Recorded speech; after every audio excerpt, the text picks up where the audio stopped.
We've classified joints, we've talked about sprains and strains. Let's start talking about dislocations and separations. So a luxation, which we also call a dislocation, is the complete separation of bones in a joint, a luxation or a dislocation. Subluxation is the partial separation, so two bones kind of come apart, but not all the way. Both can be treated by what's called either open or closed reduction. Same with fractures. So open reduction means we actually have to cut you open in order to get them back into place. That's usually if it's a pretty severe dislocation. Usually you try to just manipulate the bones without surgical exposure. That works most of the time. Most dislocated shoulders, you can just kind of manipulate it and get it to pop back in. Sometimes though it's actually not possible. Then they have to actually go in surgically and cut you open in order to get it back in place. Again, that also happens with bones. The glenohumeral joint, the shoulder joint, is the most commonly dislocated large joint. You now have to know that name. Glenohumeral is the official name of your shoulder joint. So when we're talking informally, we can call it shoulder joint, and I will. But you still have to know that officially it's the glenohumeral. Why? Because it's where the humerus fits into the glenoid cavity on the scapula, remember? That's why we learned the bones first, and now we're learning joints next, because we're taking all those bone names and using them to describe the joints. As we'll see when we get to the muscles, it'll be the same thing. A lot of the names for muscle stuff are the names of the bone stuff. Temporomandibular joint is another commonly dislocated joint. Remember, that's where the condylar process of the mandible fits into the mandibular fossa in the temporal bone. That's the temporal mandibular joint. Remember, that's where people can have problems. You get pain in the temporomandibular joint from things like nocturnal bruxism, the people who grind their teeth in their sleep. A shoulder separation, on the other hand, refers to a sprain of the acromioclavicular or AC ligament with or without luxation or subluxation of the bones. So let's go back and remember, what's a sprain again? Sprain is a stretching or tear in a ligament. And in this case, it's the acromioclavicular ligament, and that should make sense to you. That's where the acromion of the scapula fits together with the clavicle. Often informally, people just call that the AC joint, but you have to know the full name, the acromioclavicular joint, okay? Here you see some shoulder dislocations. So look in the upper left, you can see how normally the head of the humerus should fit in. In the the pane just to the right of that, you see a dislocated humerus, where it's come down, slipped out. And then in the upper right, you see actual x-rays. You can see where the head of the humerus has slipped out. So in the upper right, that's an actual luxation or dislocation. In the lower right, it looks like a subluxation. The head is partly slipped out, maybe. And jaw dislocation, people say you dislocated your jaw. Again, that's a dislocation of the temporomandibular joint.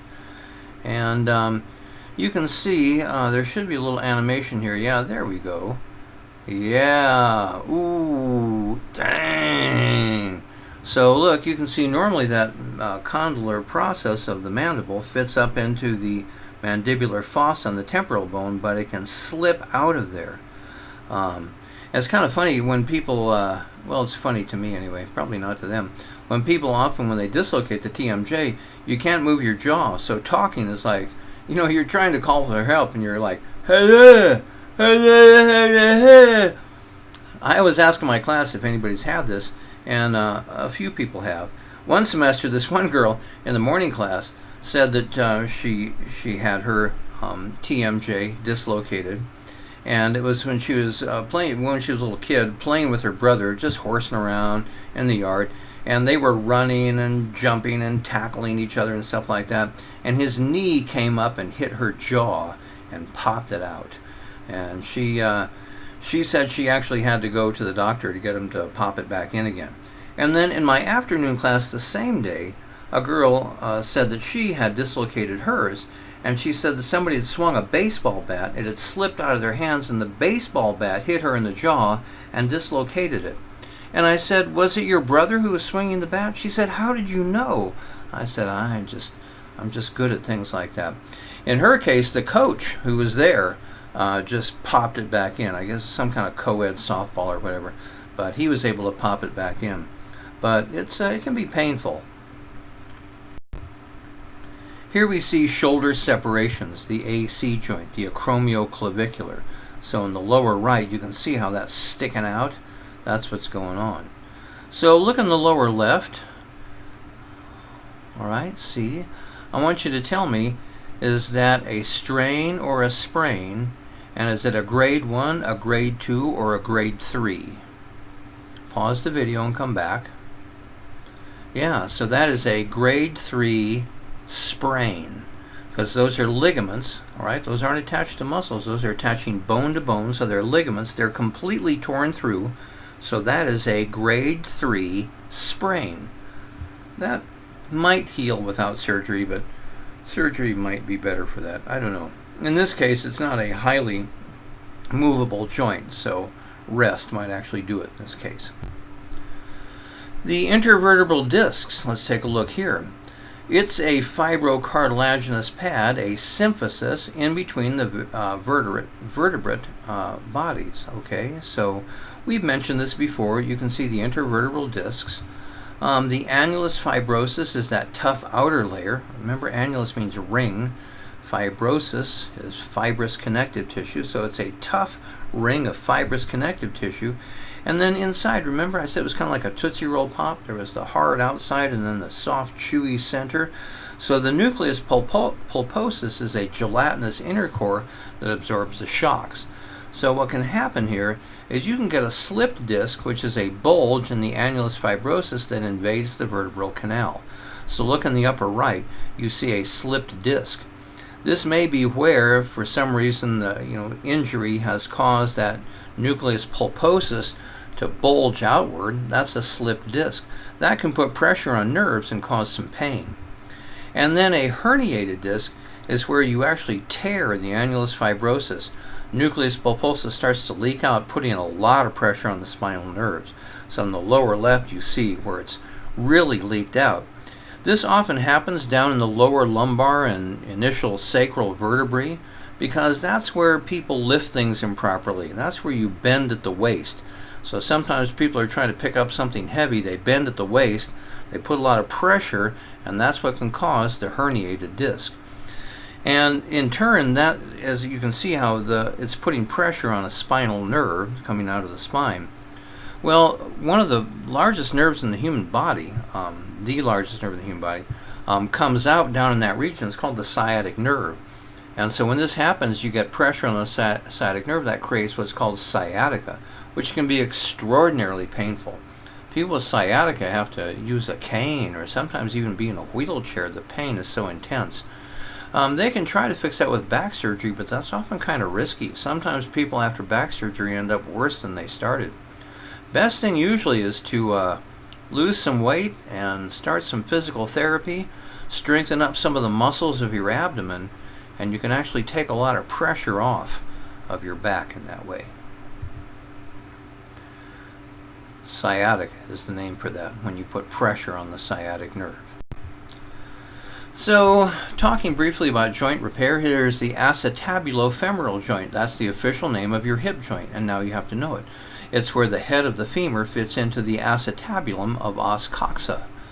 So, hip replacement surgery, the head of the femur and often the acetabulum are replaced by metal or plastic prosthetics. And they've gone back and forth on what to use here.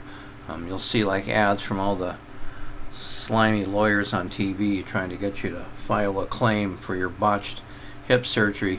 But what they do is it's one of the most common of all orthopedic surgeries. Satisfaction varies considerably. It just seems to work well for some people and not for others. But what they do is, see in the far right diagram there, see how the head of the femur is all inflamed? That's what can happen. So with constant use, with arthritis, eventually the articular cartilage starts to wear away and you get bone on bone. And when you get bone on bone, that's very bad, because now the joint starts to deteriorate and it's also really painful. So what do? They literally just saw through the neck of the femur. They just completely cut the head of the femur off. and they replace it with basically what looks like a trailer hitch.